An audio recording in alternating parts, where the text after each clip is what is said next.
Hey everybody, this is Ted Check, recovering reporter. So here we have a tale of two presidential campaigns. On one side we have former President Donald Trump, who is very open with the media. He is very accepting of the media. He takes every opportunity he can pretty much to address the media, and not only in prepared speeches, but then to just open it up for questions, and it's just, whatever. It's a free for all. It's spontaneous. It's ad lib. It's whatever anybody has for him. Really, I mean, yeah, he can choose not to answer the questions, but nothing is really off the table. I mean, he'll take any question, whether he chooses to respond to it or not is another matter. But that's Donald Trump, and then you have current Vice President Kamala Harris, who has only had since she was announced as the Democrat candidate, she's had two interviews, one of which was chaperoned by Tim Walz. Chaperoned. Did he need to be there? No, he didn't need to be there. Anyway, and then there was another one that just happened recently, but both of those were taped beforehand and presumably edited in some way. Who knows how much or how little. So none of them have been live. And then she's given no press conferences where she stands at a podium and fire away. It's that the media just gets to fire away at whatever they think is relevant, whatever they believe that the American people want to know. She's done none of that. So let's just take a look here. This is you can see Kamala bolts from press. So she had met with Ukrainian President Zelensky.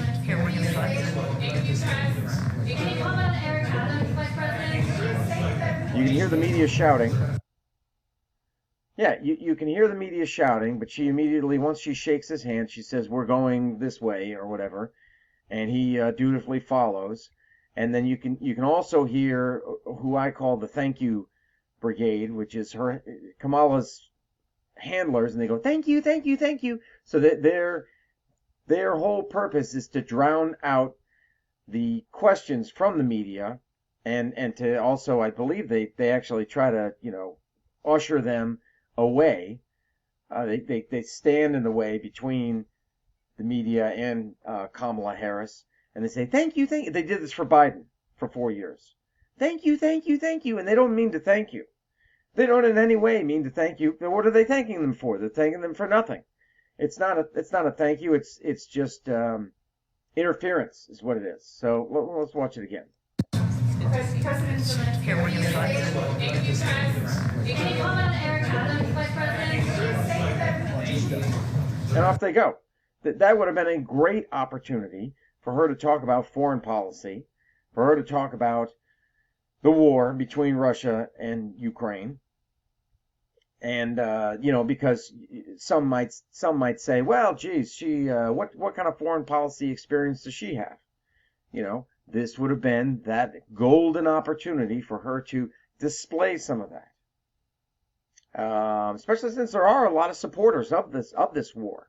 There are a lot of Ukraine supporters in the United States and a lot of supporters of the war. They think we should continue to give them billions to fight in the war against Russia.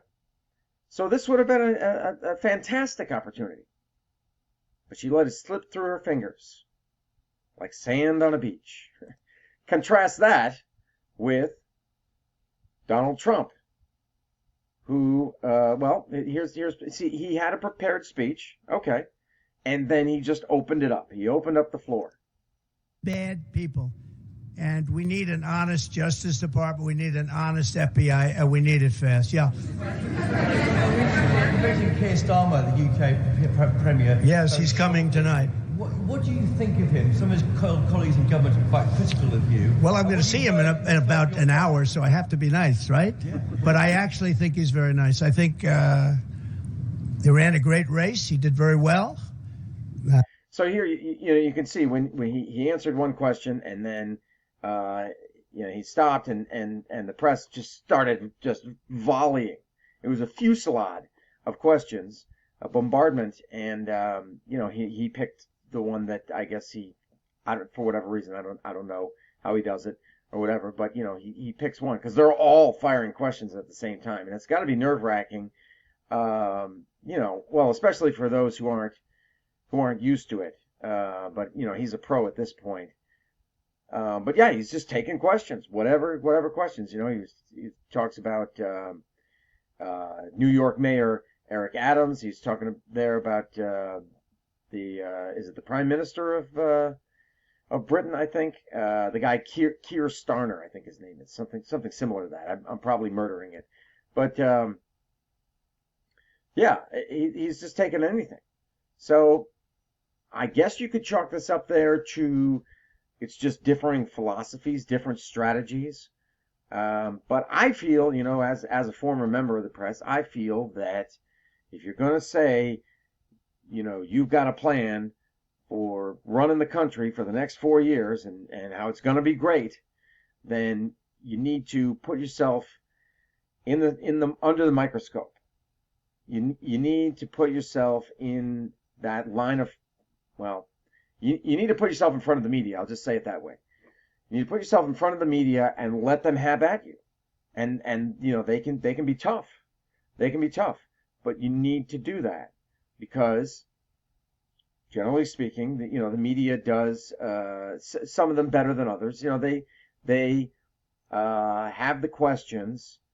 They are in touch with their readership. This is ideally here, and like I said, some don't, but they're in touch with their readership, their viewership. So ideally, in theory, they should be asking the questions that the American people want to know, want to have the answers to, and they can't. The American people can't because they can't all fit in the room, and so the media is essentially representing them and asking the questions that the American people want to know the answers to. So, yeah, I feel, that you should put yourself in that position. A lot of people disagree. They think that what Kamala is doing is fine. That she's carefully picking and choosing what she does, and I don't know. I think that it indicates weakness and insecurity, and you can't show that in any way, shape, matter, or form if you are the president of the United States. You can't show weakness. You can't show that you're tentative, you're apprehensive, you're wary. No, none of that. Strength, confidence. That's what it's all about. I don't know. Will it play a factor in the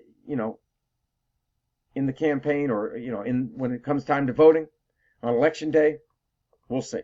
Let me know your thoughts, and I'll talk to you later.